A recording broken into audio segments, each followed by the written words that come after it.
Abidjan Plateau, la rue des banques, parce qu'elle concentre le plus d'agences sur le périmètre d'Abidjan. L'imagerie populaire ignore depuis son appellation de rue Joseph Anoma.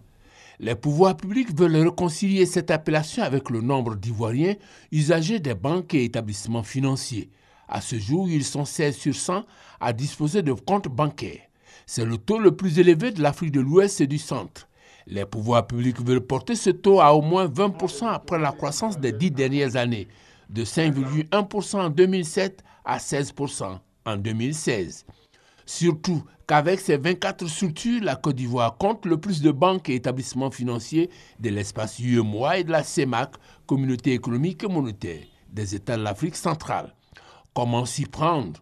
Une solution: sensibiliser, informer les populations sur les avantages des services financiers modernes. L'une des finalités majeures de l'accès aux services financiers est l'amélioration du niveau de vie des personnes à revenus modestes, généralement exclues des secteurs financiers formels, voire il est attendu une croissance davantage inclusive.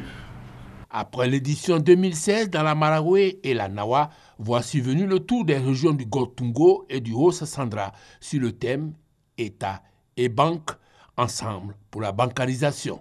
Des difficultés qu'ont nos populations. Souvent, elles doivent faire plus de 200 km pour pouvoir avoir accès à un service financier. Et elles sont obligées de garder leur argent dans les Canaries, sous les matelas.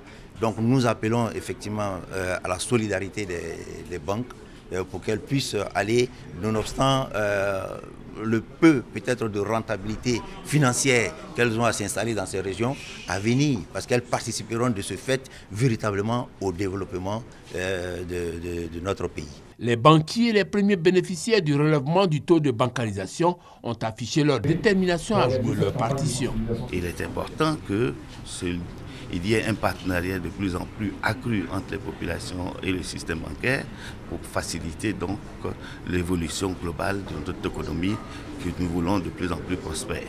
Une chose reste à faire: réduire les obstacles en termes de paperasse, quelquefois loin, voire trop loin de nos réalités, et surtout la recherche de produits adaptés aux besoins de financement des populations.